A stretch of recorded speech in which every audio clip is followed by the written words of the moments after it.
Deuxième rendez-vous du bien-être et de la bonne humeur de cette semaine. Chers téléspectateurs, bonjour et bienvenue à vous. Très ravi de vous retrouver pour ce tout nouveau numéro de votre émission, le plateau du bien-être. J'espère que vous vous portez excellemment bien. Alors, sur ce plateau, je vais prendre la température. Bonjour à tous. Bonjour, bonjour. Comment vous allez? Très bien, merci. Comme d'habitude, je vais toujours bien. Tu vas toujours bien. Ah ouais, c'est important. J'aime chez toi. Ah bah, c'est important. Quand tu as la lourde mission de pouvoir communiquer le bien-être aux téléspectateurs, on ne peut que se porter comme un charme. N'est-ce pas? Ah oui, j'espère que se porte bien aussi. Un charme. Voilà. C'est pas un chat. Coucou à Jacques. Jacques, voilà. Au passage. J'espère que les téléspectateurs se portent également très bien. C'est la bonne humeur ici. On est donc de retour aujourd'hui pour le deuxième rendez-vous de plateau du bien-être. Nous sommes là. Vous y êtes et c'est parti encore pour une heure de bonne ambiance. Une heure de bonne ambiance avec nos rubriques phares de cette journée, entre autres la causerie, l'info du jour. Non, aujourd'hui on ne fait pas l'info, on va faire plutôt Génie Imhotep et qui va nous servir également d'informations, bien entendu. Vous aurez bien entendu à l'hôpital et voilà. Santé, environnement aussi, oui, parce que c'est mardi. Effectivement. J'allais sauter ça. Non, il ne faut pas sauter. La causerie aussi. Je ne dois pas sauter. Non, en fait, la causerie, ça, ouais. on ne parle plus de ça. C'est la tradition. Ouais, voilà, la causerie, voilà. Ézéchiel? Bonjour, bonjour. Tu regardes la montre, tu es pressé? Ne sois pas si pressé. Non, même pas, je suis... Allez, bonjour à tous, bonjour aussi à nos chers amis qui nous suivent depuis chez eux. C'est un plaisir de vous retrouver. Alors, j'espère que la semaine a très bien démarré pour vous tous. En tout cas, petit conseil de ce matin, c'est de ne pas oublier toujours de vous protéger avec vos casques de sécurité routière, très important, parce que voilà, vous savez que sur les routes, même si on est prudent, parfois quelqu'un d'autre moins prudent que vous pourrait venir vous cogner, peut-être vous faire mal. Donc c'est important de mettre son casque de sécurité et sa ceinture de sécurité, bien évidemment, si vous êtes en voiture. Donc voilà, c'était mon petit message sensibilisation de ce matin. Ah, c'est très important, hein. J'espère que vous en tiendrez compte. Marie, bonjour. Bonjour Blondine, bonjour très chers téléspectateurs, bonjour William, bonjour Ezekiel. Bonjour. Ben, vous deux là, vous êtes chic ce matin. Hein, d'accord, si tu insistes. Non, genre, il ne faut pas faire des choses. Ils sont là pour contester. Seigneur, des narcissiques comme ça, on leur dit en même temps, c'est fini. Pardonne-la. Regarde. Moi, personnellement, mon humilité vient de baisser. Ça alors. Qu'est-ce que je disais? Je serai à la fin de la journée. Alors j'ai mal fait. Tu as bien fait. C'est juste que je n'aime pas que ce soit moi-même qui le fasse. Ça me plaît. Ça ne vient pas de toi. C'est pas moi, c'est Marie qui a dit. En tout cas, je n'ai dit que la vérité. Alors, très chers téléspectateurs, je vais m'aligner sur ce que Ezekiel venait de dire. Je vais vous donner un petit conseil aussi. Nous sommes en période de chaleur. Ne vous oubliez surtout pas de vous hydrater. C'est très important. En effet. Quand on parle d'hydratation, c'est de l'eau. Plus de l'eau, buvez de l'eau. Bon, si vous avez on s'hydrate avec autre chose. Si vous avez jus naturel, oui. Si vous avez jus naturel, sans sucre ajouté, sans additifs, effectivement. D'accord. Allez-y, ça passe aussi. Consommez. Mais le à la maison, oui, bien sûr, va à la maison. Voilà. Exactement. Toi, je sais où tu voulais en venir. On en a parlé hier. Oui, bien sûr. C'est un défi pour la semaine. Pas de boisson gazeuse, juste de l'eau, jus de fruits et ça le fait. Voilà. Merci Marie. On compte sur vous, chers téléspectateurs. Voilà. Bien. Plus de sensibilisation, c'est bon? C'est bon. Ouais. Ok. Pour le moment, ça peut aller. Pour le moment, ça peut aller. Si c'est bon pour vous, c'est bon pour moi aussi. Et c'est sûrement bon pour nos chers téléspectateurs. Donc, nous allons tout de suite démarrer avec la rubrique causerie.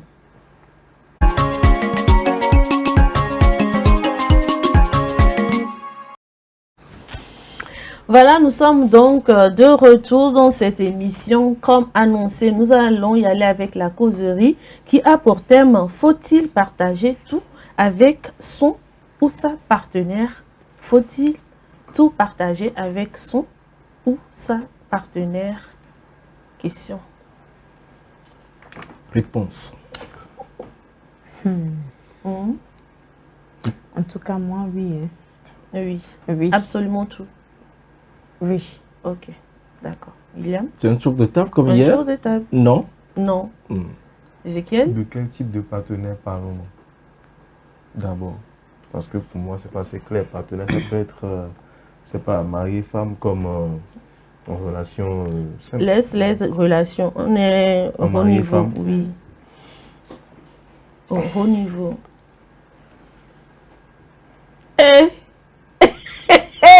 Bon. Marie, pourquoi tu dis oui? Ok, bon, pour ma part, je dis oui parce que quand on parle de relation, pour moi, j'entends parler de transparence en fait. Et quand on parle de relation, on parle de confiance également. Alors, être avec quelqu'un, je pense que le mieux, la meilleure des choses est que vous partagez tout. Quand je dis tout, en fait, c'est-à-dire tout concernant vos quotidiens, vos projets d'avenir, genre, comment dire, des petites activités que vous voulez faire et tout, et même des choses concernant le passé que tu peux dire à ton mari, ou bien à ton cheminant, ou bien à ton... Voilà. Donc, pour moi, il faut tout dire parce que des fois, quand l'autre, par exemple, découvre une chose peut-être que chez une autre personne que toi, tu ne lui as pas dit, ça crée vraiment un manque de confiance. Mais si, par exemple, vous vous êtes parlé, vous vous êtes tout dit, oui, c'est vrai, des fois, il y a certaines choses qui peuvent t'échapper, mais ici, il y a des choses que tu penses que si ton mari venait à l'apprendre, cela va briser quelque chose en lui. Moi, je pense que tu peux le lui dire. Et voilà, il n'y a rien à se cacher. Donc, vous pouvez tout vous dire, pour ma part, pour le moment. Ok. William? Alors, moi, j'ai dit non. Parce que c'est vrai que quand on est en couple, quand on est marié, il faut se partager beaucoup de choses, mais c'est pas tout qu'il faut se partager. Voilà, c'est pour cela que j'ai dit non, c'est pas tout. On peut se partager des choses, mais on peut pas tout se partager. Oui. C'est important parce que dans cette affaire de partage, il y a des choses, comme Marie-Estelle a dit tout à l'heure, peut-être ton passé, par exemple. Le passé n'est pas forcément rose, ça peut être obscur. Ça pourrait aussi entacher sur votre relation, d'accord? Donc, tout part de la façon dont ça dépend de ce que vous partagez. Parce que ce que vous allez partager, ça peut être mal exprimé, ça peut déclencher autre chose, carrément. Ce que vous n'espérez même pas au niveau de l'autre partenaire. Donc, ça dépend de... Ça fait appel donc également à la communication, la façon dont vous communiquez sur vous-même, bien ce que vous partagez réellement. Maintenant, l'autre côté aussi, c'est que il ne faut que partager ce qui peut apporter un plus à la relation, bien un plus au foyer conjugal. Est-ce que vous voyez? Ce qui peut impacter, ce qui peut orienter, ce qui peut rajouter un peu de lumière ou de sel, ou qui permettra à tout un chacun dans le couple de pouvoir évoluer et aller de l'avant. Parce que il y a des choses qu'on peut qualifier entre griffes de personnel. Quand vous voulez forcément exprimer ce genre de choses, peut-être des désirs ou parfois certaines remarques personnelles que vous avez gardées parce que vous avez eu telle éducation, voilà, telle valeur, et chez l'autre, puisque vous ne voyez pas cela, vous êtes obligé parfois de toujours exprimer ce genre de choses que vous voulez qu'il fasse ci, qu'il fasse ça. Donc, dans ce genre de choses, c'est compliqué. Hein? C'est compliqué de pouvoir se partager un certain nombre de choses sur vous. Certes, vous êtes marié, d'accord, mais vous devez savoir qu'au-delà de ça, il faut faire appel à une certaine sagesse pour maintenir de l'équilibre dans le foyer. Donc, c'est important de se partager des choses, mais il ne faut pas tout partager parce que il faut également penser pas à la survie, mais à la réussite de ce que vous êtes en train de bâtir et ce que vous pouvez exprimer. Si vous voyez que ça n'apporte rien de bon, autant se taire tout simplement et évoluer normalement, tout en restant focus sur l'objectif. Donc, tout dévoiler, des fois, comme on le dit souvent, toute vérité n'est pas bonne à dire. Ouais, tout partager n'est pas forcément nécessaire. Tout le monde doit avoir forcément droit à son petit jardin secret. Exactement. Bon, Ezekiel, maintenant, est-ce que ça peut aller?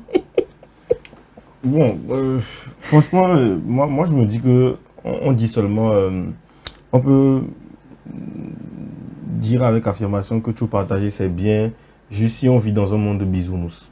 Pour moi, c'est limite impossible même de vraiment tout partager. Je vais m'expliquer. Parce que je pense que la façon dont nous réagissons à certaines informations est vraiment différente. C'est-à-dire que chacun réagit différemment à une information qu'il ou elle reçoit de sa partenaire.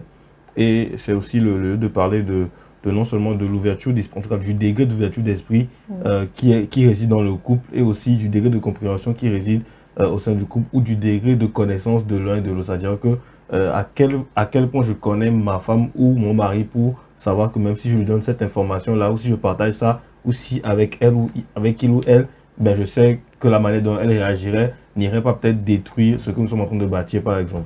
Ça, c'est un aspect de la chose. Maintenant, est-ce que ce qu'on veut partager dans ce cas, ou les éventuelles informations, ou les éventuelles choses qu'on veut partager avec la personne, est-ce qu'il y a une certaine utilité à le faire? Il faut aussi réfléchir à ça. C'est un facteur très important aussi. Par exemple, je prends un exemple banal. Je finis du boulot le soir et je vais chercher ma femme à son boulot, à son toit, et que nous allons rentrer à la maison. Ma femme sort avec une de ses collègues que je trouve belle.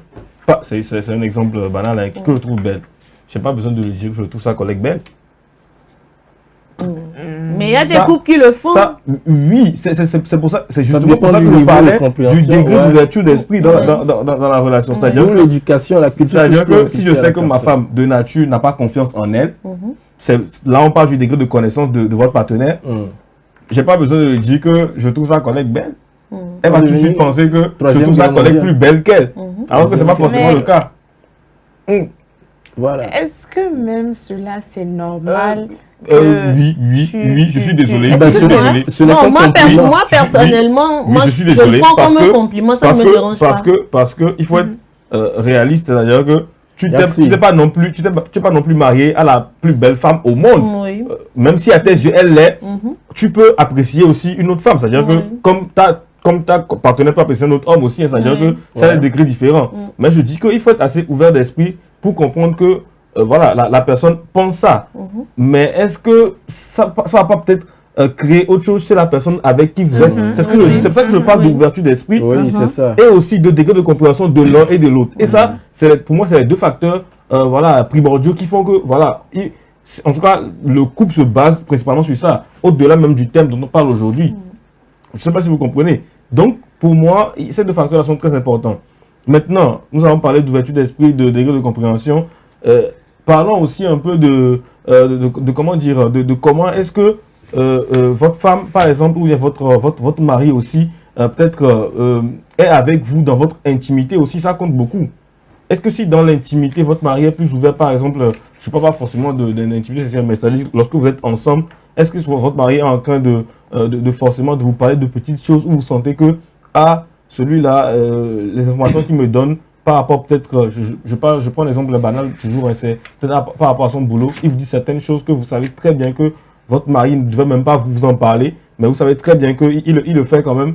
Bah ça vous fait réfléchir, vous dites que vous connaissez le degré de confiance qui réside aussi entre vous. Donc c'est aussi une question de confiance en soi, de confiance mutuelle. Donc voilà, ça compte beaucoup. Pour moi, l'ouverture d'esprit d'abord, la compréhension de l'un et de l'autre, puis maintenant, voilà, la confiance qui règne entre vous deux feront la différence si vous pouvez tout partager ou non. Mais je reste à un grand pourcentage qu'on ne peut pas non plus tout partager. Voilà, je pense qu'on ne peut pas tout partager aussi. Ok, j'ai une question pour vous. Si par exemple, votre partenaire a une dette de, bon, on va prendre juste 5 millions. Votre partenaire a une dette de 5 millions. Est-ce que vous aimeriez savoir ou pas?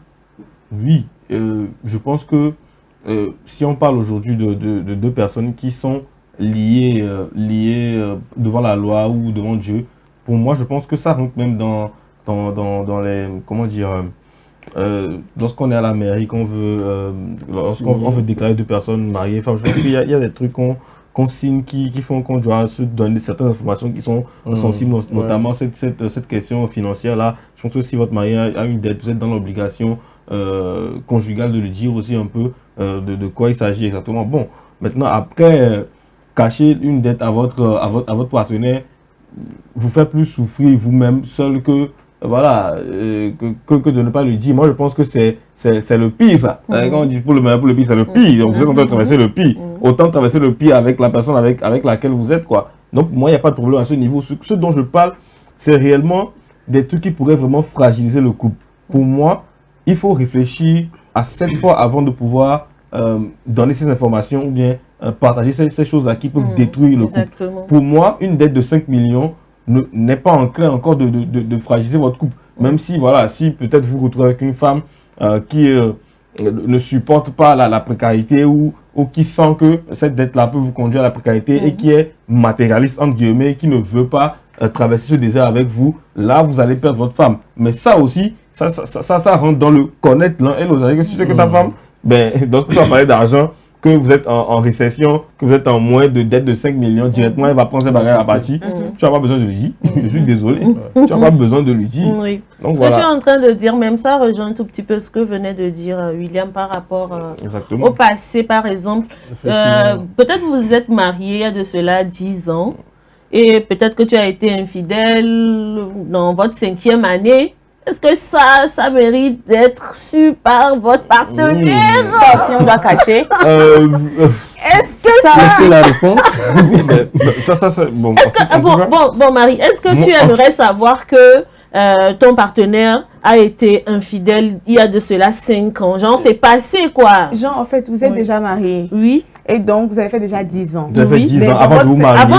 Voilà. Vous avez fait 10 ans avant de vous marier. Et dans la 5e année de vos 10 ans, il vous a trompé et 5 ans après vous êtes marié. C'est de ça qu'il s'agit. C'est-à-dire que... Ok, genre il y a eu 5 ans, genre cheminement et fréquentation. Vous connaissez depuis 10 ans. Vous êtes ensemble depuis 10 ans.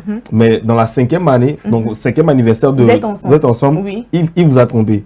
5 ans après vous êtes marié. Oui. C'est-à-dire qu'à mi-chemin de votre parcours, avant votre mariage, il vous a trompé. Oui. Et après vous êtes marié. Oui. Est-ce que pour toi, c'est utile de vous dire? Oui. Parce qu'on était ensemble. Non, là, il va te le dire dans le mariage, ça. Ben oui. Oui, c'est dans le mariage. En fait, normalement, mais il devait même le dire avant qu'on se marie. Ben, il n'est pas obligé. Tu aimerais savoir, est-ce que tu es sûr que s'il te le dit, tu vas pouvoir poursuivre le... Blandine, je parle aussi de timing. C'est ici qu'on rentre en jeu. Parce que, justement, j'en venais en fait. C'est déjà passé. Mais moi, je pense que... peut-être que ça aura même peut-être une répercussion sur ma décision. Mais Marie, est-ce qu'un homme qui t'aime sincèrement, même s'il a été infidèle, mais qui t'aime sincèrement et qui veut se marier avec toi, tu penses que son instinct de survie lui dit de te dire avant le mariage qu'il t'a trompé, c'est ici que rentre en jeu non seulement l'utilité de l'information, mais aussi le timing. Avant le mariage, il ne va jamais te le dire. Mais moi, je dis même qu'il y a des hommes assez vicieux pour te le dire juste après le mariage. Mais ça, c'est méchant. C'est pas méchant. Non, c'est pas méchant. Il a été vrai. Il a juste assuré. Voilà. C'est que ça c'est les émotions qui passent. C'est-à-dire que soyez un peu plus dans la réalité. C'est-à-dire que il va jamais te dire aujourd'hui, peut-être à 3-4 jours, bien à 5 jours, à 1 mois du mariage, qu'il t'a trompé il y a 5 ans. Moi, je pense que c'est limite stupide de faire ça. C'est limite stupide de faire ça. Surtout si vous êtes sûr de l'amour que vous avez pour la personne. On peut avoir des moments de fragilité. Ça peut arriver, oui. Moi, je préfère que après les 5 années, enfin, pendant la 5e année où il vous a trompé, qu'il vous dit directement qu'il vous a trompé, et que vous remettiez ensemble et que vous continuez votre vie. Ou que vous ne vous remettiez pas ensemble et que vos chemins se séparent. Là, c'est moins douloureux. Mais tu imagines ce que tu ressens toi-même qu'on te dise qu'on t'a trompé à 1 mois du mariage, il y a 5 ans. Tu es sûr que tu vas pouvoir porter la robe blanche là? Même si tu la portes, tu vas la porter avec beaucoup de lourdeur, avec beaucoup de questions que tu te poses juste avant le mariage. Donc toi, tu aimerais tout savoir. Absolument tout. Tout. Genre tout.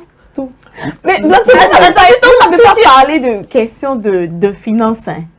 Il y a, vous savez qu'il y a certains hommes, ils n'aiment pas donner ce qu'ils ont dans la poche. Je viens pas. Oui, en même temps. Je viens pas. Il n'est pas obligé aussi. Non, moi je pense qu'elle doit tout savoir. Ok, que tu gagnes. Ok, tu viens la lancer après. Non, mais moi, tu viens la lancer. J'ai l'impression que ce thème même va me faire beaucoup parler aujourd'hui. Déjà, tu parles beaucoup, vas-y. C'est-à-dire que... Non, Ezekiel, attends, je vais reformuler la question. Il faut que j'aille sur ce point-là avant que tu ne formules la question. Ok, vas-y. Donc, la question ne me... Dans cette chaise-là, il y a quelque chose qui se passe là-bas. Un homme qui reste là-bas. Un homme qui prend soin de sa femme comme il faut n'a pas besoin de vous parler de ses revenus. Je suis désolé. Il n'a pas besoin de faire ça. Et le contraire. Quoi? Pour la femme? Ben non plus. Ben non plus. Si la femme aujourd'hui, par exemple, prend les responsabilités qu'il faut, je dis bien qu'il faut, financièrement dans un couple, là on n'a pas besoin de lui demander les revenus, ce qu'elle gagne. Ce n'est même pas... Pour moi, je pense que même dans un couple, ok, on peut dire qu'à un certain degré de compréhension, d'ouverture d'esprit, on peut se dire ces choses-là. Mais pour moi, tant que ça ne devient pas un problème à part entière, on n'a pas besoin d'en parler. C'est-à-dire que quand je sors de l'argent naturellement pour faire un truc que je sais qui est bénéfique pour le couple ou bien pour le foyer, et que ça suffit, en tout cas que vous avez assez dans la relation, pas besoin de me demander combien je suis capable de sortir encore, si je suis capable de sortir encore plus. Tu ne sais même pas si je fais plus que ce que je gagne. Déjà. Ouais. Donc, c'est offensant parfois, si la personne n'est pas ouverte à vous en parler, de lui demander directement ou de lui dire, mais chérie, il faut que tu me dises combien tu gagnes pour que je sache, est-ce que tu en fais assez ou non dans la relation. C'est quelle histoire ça? Normalement, à la fin du mois, si vous êtes deux à gagner, vous deux vous amenez pour vous les dépenses que vous devez faire même ensemble. Si vous devez donner même quelqu'un de l'argent, il faut que ton partenaire soit au courant. Je sais que les gens vont parler de moi comme un macho, mais je vis juste dans le 19e siècle où l'homme doit prendre la plupart des responsabilités de la maison, d'abord. Donc si je prends les responsabilités de la maison et que je fais la plupart des choses, et que tu sens que voilà, tu peux faire quelque chose, peut-être parfois faire plaisir aux enfants si c'est un truc, ou bien gérer peut-être le côté argent de poche des enfants, même si moi je gère côté électricité, les loyers, etc., tout ça, ou bien payer la maison, etc. Ok, moi je fais ça. Maintenant, si tu peux faire ça, fais-le. Mais si tu dis que, voilà, que même pour les enfants, je ne peux pas gérer. Si j'arrive à gérer, je gère. Mais si j'arrive pas, je te dis, ah, c'est limité, je ne peux pas. Est-ce que tu peux? Si tu dis oui, tu gères. Et c'est simple, on avance comme ça. Maintenant, me dis de te dire combien je gagne, si je peux faire plus ou non. Mais moi, je trouve que ta femme doit connaître ton mot de passe pour la banque sur ton téléphone. Normalement, tout. Non. Tu te fous de moi, Marie. Non. C'est-à-dire que je vais donner mon code bancaire à ma femme. Pour faire quoi? Pour faire quoi? Comment vous êtes un an? Et si on a... on était un avant. Si on est devenu un là, on a qu'à les comptes communs. Tu as le code, j'ai le code. On se gère là-bas. Pas sur mon compte personnel, je suis désolé. Non, donc tu préfères avoir un compte commun et après avoir un compte personnel. Bien sûr. Ça s'appelle acheter ses alliés. Qu'est-ce que tu dis? Non. Ça s'appelle acheter ses alliés.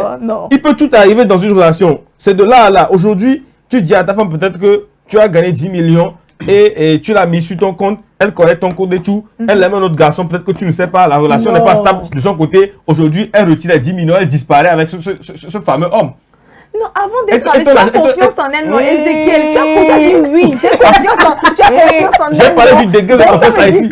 Ça veut dire que, avec quoi j'ai commencé? Dans le mariage, un œil fermé, un œil ouvert. William, avec quoi j'ai commencé? Je vous ai toujours dit ici sur ce plateau, et vous m'en êtes témoin, j'ai toujours dit que vous pouvez aimer avec votre cœur, mais n'oubliez jamais de continuer de penser avec votre tête. Ça, c'est un truc indéniable. Peu importe la relation dans laquelle vous êtes, vous devez être, oui, émotionnellement impliqué, et impliqué dans la relation, impliqué dans le mariage, etc., comme vous voulez. Mais je vous dis de toujours garder la tête froide et de réfléchir avec votre tête. Parce que vous n'êtes pas à l'abri de tout le mal qui arrive aux autres et qu'on entend sur les réseaux sociaux parfois. Ouais. Vous n'êtes pas à l'abri de ça. Donc moi, je vous dis toujours, réfléchissez bien. Même si, en tout cas, moi, je vous dis, les décisions qui sont claires dans votre tête et que vos émotions veulent essayer de bouleverser, je vous dis que ces décisions-là sont les bonnes. Prenez-les. Voilà. Moi, ce que je vais dire, les hommes qui ont tendance à cacher certaines choses à leur femme. Comme quoi? Après ça, les rattrape. Comme quoi? Parce que, par exemple, par exemple, ce côté financier dont on est en train de parler tout de suite là, Supposons que tu as un compte personnel, ta femme ne connaît pas ceci, que tu as de l'argent sur ton compte. Et par exemple, à Dieu ne plaît, quelque chose arrivait. Comme quoi? Qui aura accès à ce compte-là? Le notaire est là pour ça. C'est pour ça qu'on consigne des trucs chez les notaires, chez les avocats, etc. Le notaire maintenant s'en charge de cela. Il s'en charge de quoi? C'est-à-dire que si moi aujourd'hui j'ai un compte personnel bien garni, fourni, et que j'ai pas forcément envie d'en parler à ma femme, si j'en parle au notaire, qui est son travail d'ailleurs, c'est pour ça qu'il est payé aussi. Tu crées de l'emploi d'ailleurs en passant, tu crées de l'emploi. Eh bien, je donne, le notaire connaît tout ce qui est que j'aime comme bien, banque, enfin argent en banque, tout ça. Et il sait à qui je veux donner quoi, si éventuellement quelque chose m'arrive. Tu as confiance au notaire plus qu'à ta femme. En tout cas, j'ai confiance à sa profession. J'ai confiance à sa profession parce que, ben oui, j'ai confiance à sa profession parce que oui, aujourd'hui... Non, vous savez, quand Marie dit si quelque chose arrivait, ça... quand deux personnes se marient, la plus grande responsabilité, c'est l'homme. Vous pouvez donc faire des comptes communs. Les personnes, excuse-moi, oui, les personnes qui nous suivent sur TikTok, s'il vous plaît, likez le live. Sécurisez, tapotez, sécurisez le live, s'il vous plaît. Oui, vas-y. Voilà, je disais, même si vous avez un compte commun, il faut toujours sécuriser ses arrières, comme tu l'as dit. Bien sûr. Un homme, c'est un homme. Vous avez un compte commun, il peut arriver des situations où peut-être vous êtes peut-être au rouge sur le compte commun. Et il faut forcément dépenser de l'argent. On va regarder dans le visage de qui? À qui on doit s'adresser? C'est à l'homme. C'est lui le responsable. Donc, il doit être, il doit maîtriser les tenants, les aboutissants de la chose. Maintenant, le fait de pouvoir mettre ensemble ce que vous gagnez, faire des choses en commun, ça n'a pas été écrit nulle part. Ce n'est pas une obligation. Ce n'est pas une obligation. Ça voudrait dire que dès la base de votre relation, vous devez éclaircir certains points. Ce n'est pas lors du mariage que vous allez imposer cela à l'homme. On n'impose pas des choses comme ça à l'homme. C'est-à-dire que vous devez discuter sur certains nombres de choses. Vous devez savoir qui est en face de vous. Face à l'argent, comment la femme réagit. Face à l'argent, comment l'autre partenaire réagit. Vous devez connaître tout ça. Si la personne est trop dans l'émotion, c'est-à-dire quand vous allez vous décider de mettre les choses ensemble, il y aura toujours problème. C'est des personnes qui, lorsqu'ils voient la moindre chose ou bien moindre dépense, elles sont là à crier sur votre dos. Écoutez, c'est pas normal. Donc, vous devez définir tout cela d'abord, partir sur un consentement pour pouvoir y arriver. Mais si ce n'est pas fait, ce n'est pas une obligation pour l'homme de le faire. Et si vous voulez qu'il le fasse, ben, moi je dis qu'il va falloir réellement faire des formations pour ça. Il va falloir faire des formations pour définir les choses. Mais il faut communiquer. Oui, bien sûr, je ne refuse pas. Mais ce n'est pas une obligation. Non, on ne l'impose pas. Mais celui qui ne le fait pas forcément ne veut pas dire que celui-là, il ne peut pas subvenir aux besoins de la femme. Mais je me dis que la meilleure des choses à faire, je pense que ce serait bien que deux couples, hommes et femmes, ne doivent pas cacher ce côté financier. Ce n'est pas qu'ils sont en train de cacher. Tout le monde a son avoir. Supposons que tu as une femme maintenant qui a de l'argent et qui construit même quelque part et qui ne te dit pas. Et après, tu arrives, tu découvres ça. Est-ce que tu vas aimer? Je vais aimer bien. Parce que je vais m'installer. Oh! Mais attends, qu'est-ce que tu me dis? Que c'est une surprise. Même si ce n'est pas une surprise et que c'est un projet personnel qu'elle a eu à faire, moi, je suis d'abord plus content pour toi d'avoir pu réaliser ça que de dire même que pourquoi tu ne l'as pas dit. Parce que c'est-à-dire qu'il ne faut pas rester dans les polémiques inutiles. Voilà, je parle de l'utilité de l'information. Exactement. Si tu fais un truc qui est bien, que tu ne m'as pas dit, je me dis que peut-être que c'est dans cette sérénité-là que tu as pu réaliser ça. Je te félicite d'abord parce que c'est ma femme quand même. Je me dis que ma femme a réalisé ça, mais c'est bien d'abord. D'abord, tu es content. Maintenant, après, si tu veux, la première semaine, tu veux commencer à réfléchir dans la maison d'ailleurs. Peut-être à côté de la personne, tu réfléchir ici. Si justement, pourquoi tu n'as pas dit ou... Bon, au même moment, elle est en train de faire ça. Au moment, peut-être que tu es en train de souffrir peut-être d'un manque d'argent ou bien tu n'as pas d'argent ou bien peut-être que dans ces saisons-là, tu as peut-être besoin que ta femme t'aide. Mais est-ce que dans cette saison-là, ça rentre dans le besoin de ma femme aussi? Ou est-ce que c'est peut-être dans mon besoin personnel ou dans un projet personnel? C'est différent. Là, c'est différent. C'est vrai qu'on peut dire qu'on peut avoir des projets de couple, mais on peut avoir aussi des projets personnels en étant en couple. C'est-à-dire que si ça rentre dans mes projets personnels, ok, je suis en train de me débrouiller. Si ma femme constate peut-être que je suis dans un manque et elle pense pas m'aider, oui, alors on y va. Mais si elle a un projet personnel qui l'empêche de pouvoir rentrer dans les miens, je suis désolé, elle a le droit complètement de rester dans son projet et d'avancer aussi. Parce que je vous dis que la vie ne tient pas à un mariage. La vie ne tient pas à un mariage. Le compte personnel que tu as, tout ce que tu fais et que tu ne veux pas peut-être que ta femme sache, c'est pour qui tu fais ça? Aïe. Peut-être que c'est pour vous. Peut-être que c'est pas pour vous non plus. Mais oui. C'est pas pour nous non plus. Moi, je vous dis, regardez seulement un peu. Regardez un peu juste aujourd'hui les réactions, pas les réactions, mais les informations un peu people des derniers moments, surtout avec les sportifs. Les sportifs aujourd'hui, ils ont une technique imparable. Ils mettent tout, je dis absolument tout, en tout cas au nom de leur maman. Leur maman, justement. C'est-à-dire que, parce que vous n'êtes pas l'abri de rien. Il y a une fille qui vous dit aujourd'hui qu'elle vous aime, vous êtes ensemble, et dès que vous vous mariez, elle commence à sortir de nouveaux comportements que vous n'avez jamais connus. Et après, elle dit qu'elle ne vous supporte plus, elle veut le divorce. Or, dans le mariage où vous signez la communauté de biens, c'est mort. Bien sûr, si vous décidez de vous séparer, elle prend 50%. Je dis bien 50% de tout ce que vous avez bâti depuis le mariage. Elle n'était même pas là. C'est-à-dire qu'elle prend 50%. Et tenez-vous bien. Et est-ce quand elle se rend compte que le sportif, mais la personne riche, en effet, n'a rien sur son compte personnel, que ce n'est que sur le compte de sa mère, elle commence à dire que c'est parce qu'il ne l'a jamais aimé, que voilà, justement, il a mis un compte qu'il n'a jamais fait confiance. Mais alors que non, voilà, c'est la réalité. On se marie 3 mois après, je me dis que. Et j'ai encore lu, je pense qu'il y a 2-3 jours, un autre sportif qui a fait pareil, qui a mis tout sur le compte de son fils. C'est-à-dire qu'il a tout sur le compte de son fils. Et quand il s'agissait de divorce, mais il a divorcé. Et c'est lui-même qui a encore pris de l'argent chez la femme. Il faut être stratège. Ce cas aussi est différent parce que d'abord, c'est des célébrités, c'est des personnels publics et tout ça. Ça, c'est différent. Donc on sait que certaines femmes les courent après, peut-être par cause de leur argent. Donc la célébrité aujourd'hui donne droit à quelqu'un de ne pas forcément dire à sa partenaire qui n'a rien sur son compte, que tous les comptes sont aujourd'hui du côté de son fils à maman. Parce que le monsieur peut dire que bon, la femme, elle est avec moi, mais peut-être que c'est à cause de mon argent. Donc finalement, c'est le jeu. Non! Ah ben oui! Ben oui, finalement, c'est le jeu. Ce matin-là, c'est les deux qui ont fait la causerie. Finalement, c'est le jeu. Moi, je pense qu'aujourd'hui, il y a trop de vices dans ce monde. Il y a trop de, je sais pas, trop de choses qui peuvent arriver à n'importe quel moment. Donc, je pense qu'il faut toujours protéger ses arrières. Moi, je ne dis pas aux gens de ne pas aimer sincèrement ou de ne pas... Il faut aimer avec la tête. Ouais, non, mais tu peux aimer avec le cœur tout en restant froid de la tête. Moi, c'est ça que je dis toujours. C'est-à-dire qu'on peut aimer très sincèrement quelqu'un qu'on a en face de soi ou bien avec laquelle on est en train de partager sa vie, mais ne rentrons pas, en tout cas entre l'amour et la bêtise, il y a une ligne très très fine, donc ne la franchissez pas. C'est tout ce que moi je dis. William, tu as quelque chose à ajouter? Non, je pense qu'ils ont déjà tout dit. Moi, je le dis toujours, il faut aimer, bien sûr, mais il faut aimer aussi avec la tête, c'est important. Aujourd'hui, rien n'est acquis, rien n'est acquis. La vie passe et tout évolue normalement, il faut s'adapter. Donc, si vous voulez que vous savez que vous devez aspirer à certaines choses, l'essentiel, c'est de partir sur un consentement ni obligatoire.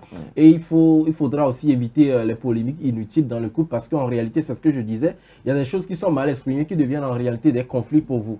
Et vous ne vous en débarrassez pas, vous êtes là, perdre du temps à tourner autour du pot. À chaque fois, vous n'évoluez pas, vous restez donc dans votre aigreur contre vous-même et ça ne vous avantage pas. Et de plus en plus, vous devenez pauvre, même si vous gagnez de l'argent. Voilà, c'est une question de mindset. Donc, l'essentiel, c'est d'éliminer les petites polémiques. Voilà, faire des consentements si possible ou non, que chacun évolue normalement. Les responsabilités sont partagées et puis bon, tranquille.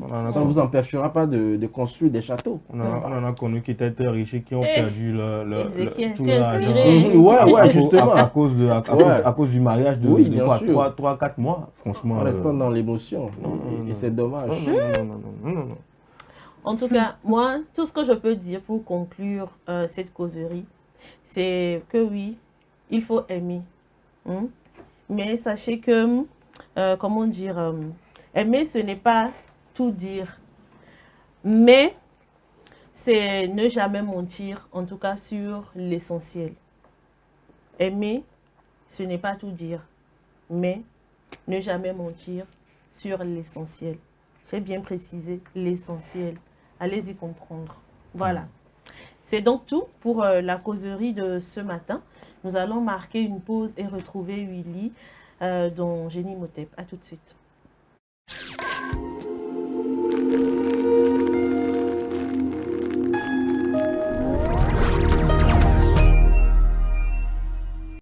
À l'hôpital, quand on est malade, stressé ou pressé, chaque minute compte. Chercher la bonne personne ne devrait jamais être une source d'inquiétude supplémentaire. C'est pourquoi, au Togo, une nouvelle mesure est désormais en vigueur dans les formations sanitaires. Le personnel de santé porte des tenues réglementaires harmonisées, facilement reconnaissables grâce à un code couleur simple et clair.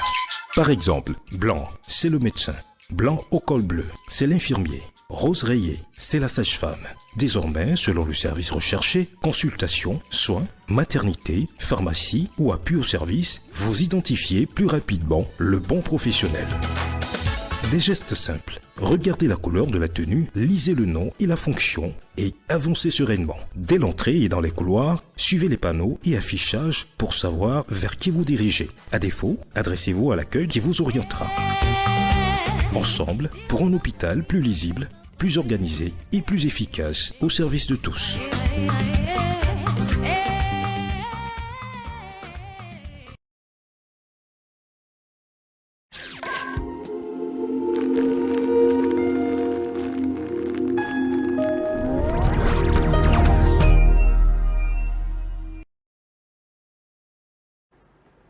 Voilà, vous êtes dans l'émission Le Plateau du Bien-être sur SOS Daughter TV. Merci de rester avec nous et de poursuivre cette émission avec nous. Tout de suite, Génie Imhotep, ce sera avec toi, Julie. Bien sûr, Génie Imhotep, on va revenir sur le match de samedi dernier entre lycée Agouès Centre contre lycée Tokoin 1, juste après ceci.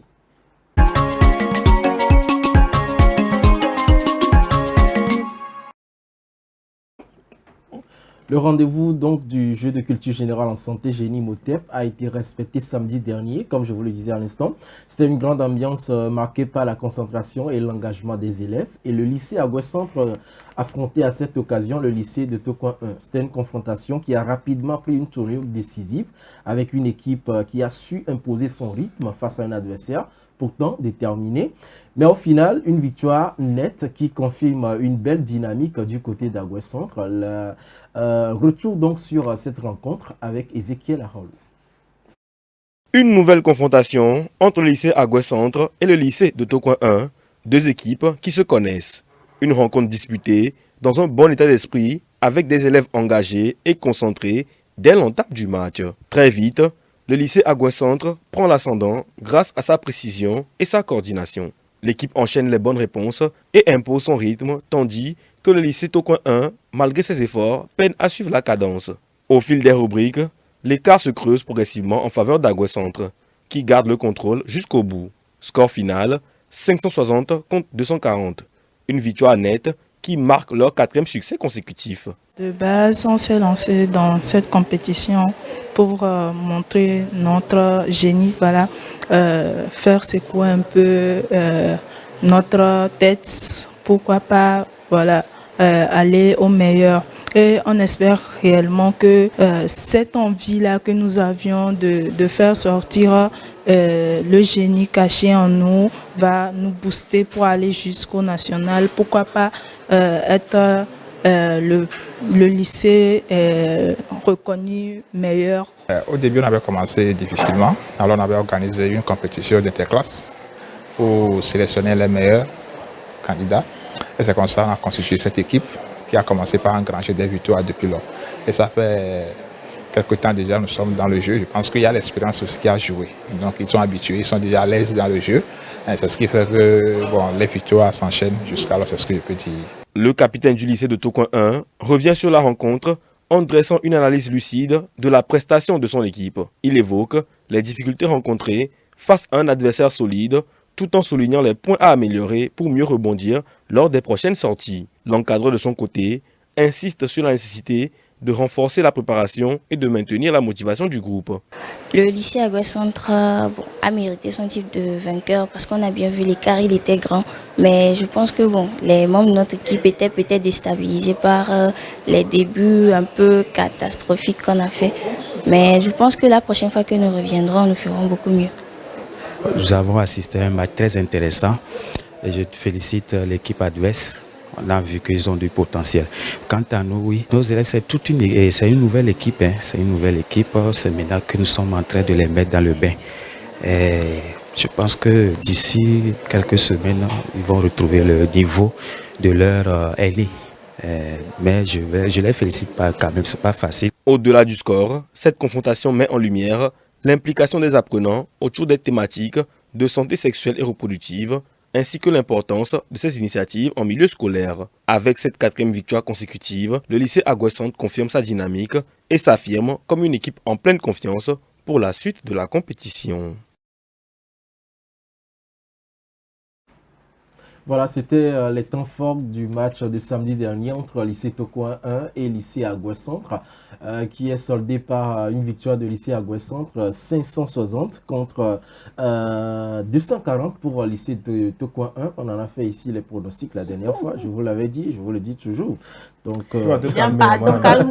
Non, c'est pas une affaire de se calmer. C'est-à-dire c'est une lecture de jeu. Et puis d'ailleurs, on sait tous, en tout cas, moi je me suis rendu sur le terrain le samedi. Donc ouais, mais c'est pas une raison ce que tu veux dire. Bien sûr que c'est une raison. C'est une raison très valable d'ailleurs parce que c'est une nouvelle équipe qui est en train d'être mise en place. Ils n'ont pas encore forcément le même niveau que le lycée de Tokoin. Mais c'est pas le premier match. Oui, et alors et alors, oui, je ne refuse pas. Mais notons que, bien évidemment, le lycée de Tokoin que moi je pensais arriver, c'était pas la même équipe. Ah oui, voilà. bon. C'est une pensée. Donc, les pronostics se font sur la base des performances et des qualités des joueurs que vous pensez qu'ils vont jouer, pas forcément sur juste l'ensemble, parce que l'équipe non. On peut pronostiquer une victoire du Barça sans savoir que l'ami Yama sera sur le banc. Bah ouais, c'est exactement ce qui s'est passé. Non, c'est ce qui s'est passé. Donc, ne me dis pas aujourd'hui que tu nous l'avais dit. Je suis d'accord. De toute façon, je parlais juste de mon pronostic. C'est mieux pour toi. Garde, laisse dans ça. Donc, juste pour vous rappeler que ça fait la deuxième fois que je gagne un pronostic, ok, pour les matchs de Génie Imhotep. Effectivement, tu l'as dit, c'est une nouvelle équipe de lycée Tokoin. Non, pas vraiment. Vous savez, il faut. Toutes les fois où on a gagné ici. Il y a eu des fois on a gagné ici. Il n'a rien dit, non? Oh, moi, il n'achète, tu n'as rien dit. Moi, il n'achète, on donnait les pronostics. C'est parce que vous n'êtes pas sûr de votre toi, tu veux fâcher les femmes. Ce que je disais tout à l'heure, c'est pas tout qu'il faut se partager en réalité. C'est une problématique. Donc, Tokoin 1, c'est une nouvelle équipe, bien évidemment, qui est donc dans cette course. Mais il faut dire qu'ils sont aussi dans la course par rapport à la première édition du championnat national du Génie Imhotep. La dernière fois, vendredi surpassé, ils avaient battu lycée Benyedi, ce qui leur permet de pouvoir continuer la phase inspectorale. Donc, pour le cas de cette deuxième saison, le Génie Imhotep, ils ont été donc battus par lycée Agoué Centre, qui continue tout doucement vers sa gloire de victoire. Voilà, sa 5e victoire. On attend de voir si ça va être consommé ou pas. Donc voilà, c'est tout ce qu'on peut noter sur l'émission Génie Imhotep de samedi passé. Et ce samedi, bien sûr, ce sera donc l'étape de la phase inspectorale, j'allais dire, sur toute l'étendue du territoire national, les 42 préfectures concernées. Il y aura donc les matchs à chaque préfecture pour permettre donc de dégager d'autres personnes qui vont devoir évoluer pour la suite du championnat. Voilà. On va continuer donc l'émission. Bon, rien à dire, hein. J'ai gagné. Donc, voilà. Félicitations. Et félicitations c'est nous qui sommes au lycée Agoué Centre. J'ai vu en live, donc rien à dire. C'est pas grave. C'est un carnage. Si tu insistes. Je suis réaliste d'ailleurs. Chers téléspectateurs, on passe donc à la prochaine rubrique dans cette émission. On va parler donc des mots d'oc. Et le thème depuis hier, c'est bien l'amoureux. Voilà, l'amoureux. Une question d'amour et de médecine. Bon, on attend de voir. On va découvrir ça tout à l'heure avec Michel Gourou et son équipe. On revient juste après.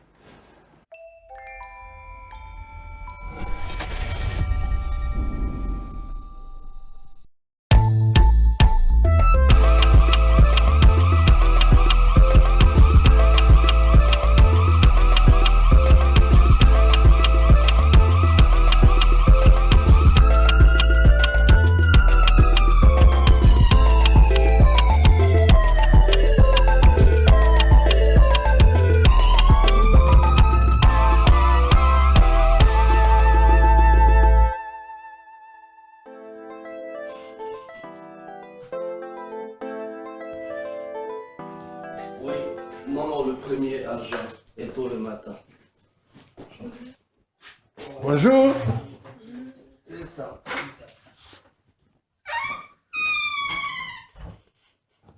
Bienvenue le voir là. Allez-y, mais pas de bruit, ok?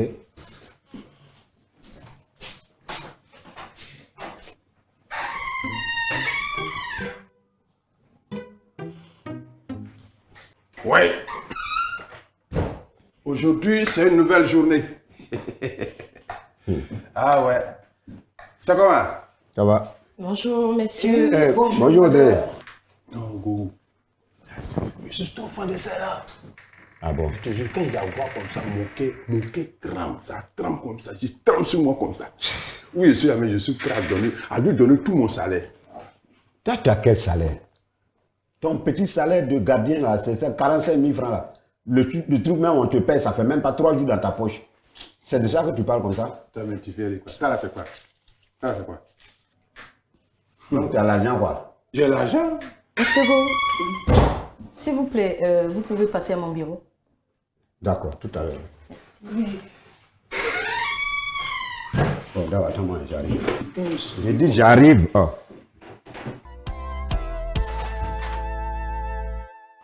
Dao. Hein? Tu sais, souvent ton bonnet est à côté de toi, mais tu ne sais pas. Ah bon? La Gola. Hein? Dia, elle est malfant de toi. Hein? Elle est moque. Comment tu as su? C'est ce qu'elle vient de m'avouer. Elle-même, hein? Elle-même, c'est sorti de sa bouche. Mais seulement, elle ne peut pas. Elle a honte de s'arrêter devant toi et puis tu le dis en face. Ah, d'accord. Donc, elle a fait une lettre pour s'exprimer. Pour te déclarer son amour. Et moi, je savais. Deux fois quand je suis là, je suis assis là-bas, elle est derrière toi ici. Elle me regarde et puis elle me fait des clins d'œil. Oui, non, c'est ça qu'on appelle l'amour. Quand la femme est amoureuse, là, c'est dangereux, hein? Oui, elle ne peut pas tenir. Oui, je savais. Je savais qu'elle m'aimait, quoi. Audrey. Donne-moi la lettre. Pourquoi? Mais elle t'a donné ça pour moi, non? Oui, mais simplement comme ça, et puis gratuitement. Attends, moi quand je suis allé là, elle ne voulait pas avouer. J'ai dû lui donner 10 000 pour qu'elle m'avoue. Tu as trouvé ça où? Ah, tu as trouvé ça où? Et les 40 000 francs que tu m'as montré tout à l'heure, c'est pas l'argent. Donc, il ne faut pas te foutre de moi. Pourquoi tu es peindre comme ça même? Voilà. Les bons comptes font les bons amis. Échange. C'est ça. Allez, bonne chance à vous. Les amoureux. On va faire beaucoup de photos pour venir te montrer. Ouais, ça je sais. Ouais. Je sais. À tout à l'heure. Ouais. Tu n'as rien vu encore.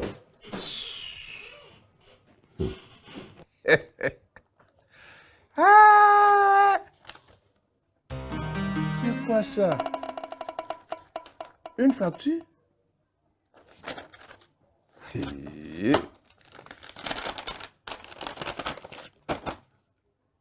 Aïe. Mais où est la lettre là? Mais celui, il se fout de moi, hein? Il se prend pour qui même? Go! Go! Ça fait comment tu veux jouer? Je suis sûr qu'aujourd'hui, là, le docteur va me renvoyer. Parce que si je t'attrape, je vais te tuer aujourd'hui. Je te tue aujourd'hui, Go. Ça veut dire quoi, ça? Bienvenue au quiz game du jour des mots d'ordre. Être amoureux peut provoquer A. Une baisse d'énergie. B. Une sensation de bonheur. C. Une perte totale de mémoire. D. Une maladie. Envoyez votre réponse via WhatsApp sur le +228 70 18 43 43 et gagnez divers lots, des bons de consultation, un bilan de santé, une super enveloppe de 10 000 francs et plein d'autres surprises dans le fou rire avec Michel Gou. Les gagnants seront tirés au sort parmi les bonnes réponses chaque vendredi dans votre émission Le Plateau du Bien-être. SOS Docteur TV, la chaîne utile, la télé qu'il vous faut. Vous êtes toujours sur SOS Docteur TV dans l'émission Plateau du Bien-être. À l'instant, c'était le mood donc avec le thème l'amoureux.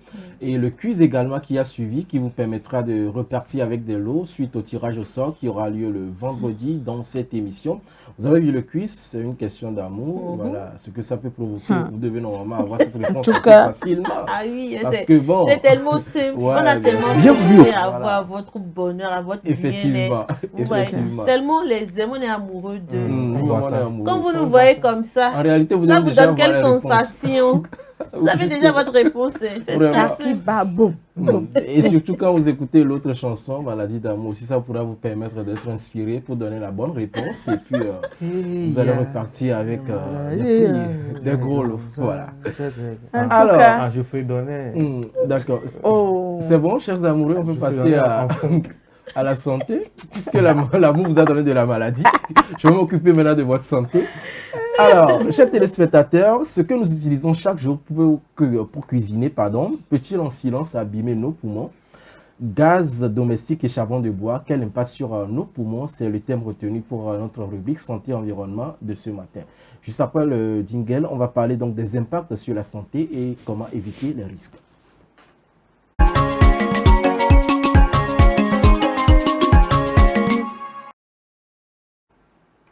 Eh bien, tout d'abord, par rapport donc à l'objectif, je veux dire, de ce thème, comprendre les risques et adopter les bons gestes pour mieux respirer.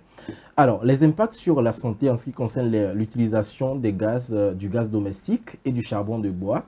Premièrement, ce qu'on peut voir tout de suite, c'est les fumées toxiques, voilà, du charbon. Lorsqu'on utilise le charbon pour préparer, il y a de la fumée qui se dégage et ça libère des particules fines qui, en réalité, pénètrent profondément les poumons. Et le résultat, il vient tout de suite. Il y a l'irritation des voies respiratoires. On a donc la toux et également la gêne respiratoire. Et parfois, on sent même une sensation de brûlure, voilà, comme vous le voyez donc à l'écran, parce qu'il y a certains qui développent une certaine allergie face à tout ce qui est fumée ou peut-être les vapeurs. Et aussi l'aggravation de maladies respiratoires comme l'asthme, la bronchite, et surtout chez les enfants. Et aussi pour les gaz domestiques, l'intoxication au monoxyde de carbone, c'est-à-dire le gaz invisible qu'on utilise souvent est dangereux et ça peut provoquer même des malaises. Et ce qui est pire, lorsque vous êtes dans un espace fermé ou soit dans une pièce fermée, fenêtre fermée, porte fermée, vous utilisez donc du gaz domestique pour préparer un repas ou voilà, tout ce que vous voulez. Et quand c'est un espace fermé, c'est assez dangereux pour vous parce que ça peut provoquer un malaise tout de suite. Et l'autre côté aussi, puisque ça parle de santé environnement, il y a la pollution de l'air intérieur, bien sûr, parce que l'air de la maison devient nocif sans qu'on s'en rende compte. Voilà, finalement. J'y arrive finalement, sans qu'on s'en rende compte. Et maintenant, on va parler donc de comment faire pour éviter ces risques-là. Premièrement, il faut toujours cuisiner, comme je le disais à l'instant, les espaces fermés. Il faut toujours privilégier plutôt les espaces aérés, tout simplement, pour cuisiner, fenêtre ouverte, là où il y a assez de ventilation d'air. L'autre côté aussi, c'est de pouvoir privilégier les espaces aérés pour les charbons de bois, parce qu'il y a certains qui font tout carrément chez eux, pas dans la chambre, mais vous savez, il y a des cuisines assez fermées. Vous utilisez donc du charbon de bois, voilà, avec la chaleur, la fumée, tout ce qui va avec, et puis voilà, ça ne marche pas du tout. Et il faut également vérifier régulièrement les installations de gaz, c'est très important, parce qu'il ne s'agit pas seulement de l'utiliser pour préparer, mais l'essentiel, c'est de faire aussi des entretiens, vérifier est-ce que le tuyau à gaz est déjà bien installé, est-ce qu'il n'y a pas de fuite par hasard. Comme ça vous permettra donc de consulter rapidement un technicien pour pouvoir le remplacer, ou soit acheter carrément un autre tuyau, voilà, pour éviter donc des désagréments. Détecter aussi les fuites et les dysfonctionnements, comme je l'ai dit, et surtout éloigner les enfants des zones de cuisson. Lorsqu'il s'agit donc de la préparation des nourritures, soit à la cuisine, avec du gaz domestique ou avec du charbon, l'essentiel c'est de pouvoir éloigner des enfants de ces zones-là, parce qu'avec les enfants, la moindre inattention, tout de suite, ils peuvent appuyer sur quelque chose ou mettre carrément la main, parce que chez les enfants, la curiosité, elle est énorme, vous le savez très bien. Donc l'essentiel, c'est de les éloigner carrément de ces zones de cuisson-là et privilégier des alternatives plus propres et si possible, des équipements modernes tout simplement pour la cuisine. Alors, pour conclure, on va dire tout simplement que respirer un air sain, eh bien, ça commence par les choix que nous faisons dans notre cuisine. C'est très important parce que c'est une question de responsabilité aussi. Alors, si cette semaine, déjà nous sommes mardi, et cette semaine, si vous décidez de cuisiner en toute sécurité, est-ce que ce ne serait pas bon, chers téléspectateurs? Je compte sur vous. Voilà. Merci beaucoup pour votre attention à cette rubrique Santé Environnement consacrée donc à l'usage du gaz domestique et le charbon de bois, l'impact sur nos poumons. Quelque chose à ajouter? Je pense que c'est bon. Clair. Ouais, je pense que parce que en plus c'est une réalité qu'on vit tous les jours, hein, et puis on s'en rend pas forcément compte. Donc je pense que c'est l'occasion de faire conscience aux gens des risques énormes aussi qu'ils prennent lorsqu'ils cuisinent comme ça à l'intérieur, fermé, sans aération, tout ça. Donc ça va permettre aux gens de faire plus attention et de pouvoir se protéger. Parfait. On va passer donc à l'autre rubrique, bien sûr, avec Marie-Estelle à l'hôpital, n'est-ce pas? Tu parles de quoi aujourd'hui à l'hôpital? Toujours dossier médical. Exactement. Partie 2. Partie 2. Partie 2. Voilà. On va y aller avec la transition musicale d'abord, juste après on revient.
On revient dans la dernière ligne droite dans cette émission. On parle de À l'hôpital avec Marie-Esther. C'est quand tu veux. Ok, d'accord. Merci beaucoup, William. Aujourd'hui, nous allons parler du dossier médical, la suite, bien sûr.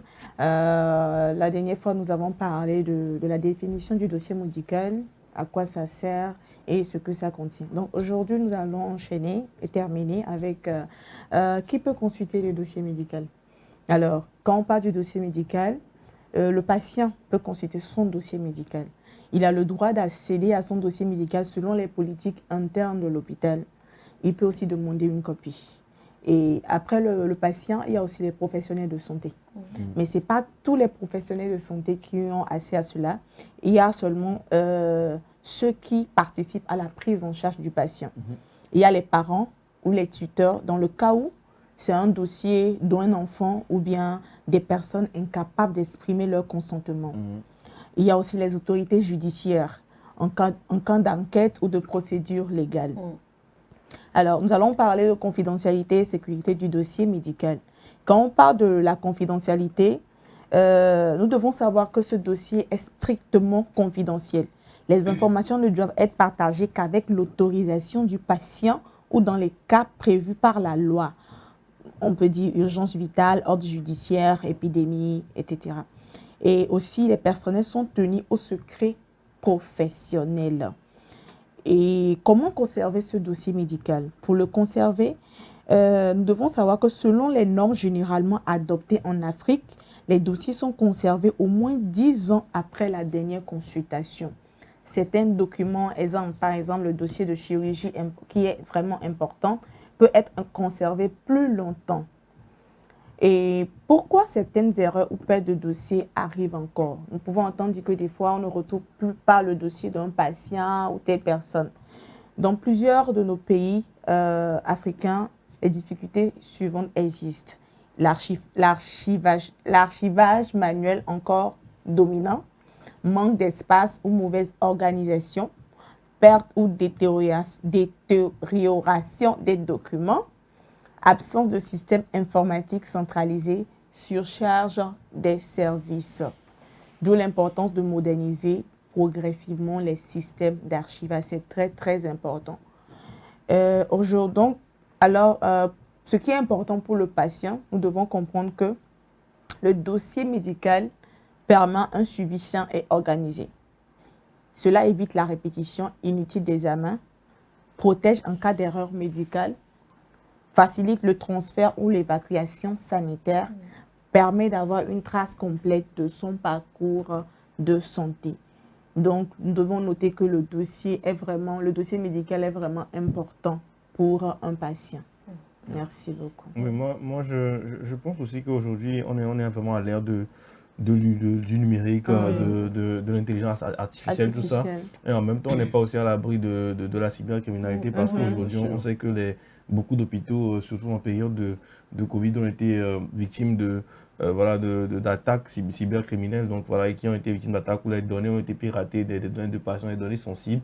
Voilà, on ne sait pas exactement ce que c'est ces gens à la recherche, mais parfois ce sont des données qui sont revendues sur le dark web. Je ne sais pas si vous savez ce que c'est, mais je ne vais pas m'étaler à l'expliquer pour pas que les jeunes s'y intéressent trop, mais en même temps, je pense que c'est important d'en parler. Donc voilà, des données qui sont vendues aussi à d'autres concurrents parfois, même qui font, comment dire, qui usent justement de cette cybercriminalité-là pour justement obtenir quelques données aussi d'autres hôpitaux. Donc voilà, je pense que c'est pour ça qu'il faut renforcer la sécurité aussi au niveau numérique pour que voilà, les dossiers médicaux des patients soient vraiment en sécurité lorsqu'il s'agit des dossiers archivés en termes de numérique. Voilà.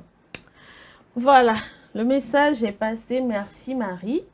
Merci à tous d'ailleurs, c'est ainsi que nous refermons la page de cette émission de ce matin. Merci d'avoir resté en notre compagnie. Merci à toute l'équipe technique. Nous donnons rendez-vous demain matin pour un tout nouveau numéro de cette émission. D'ici là, portez-vous bien. À demain.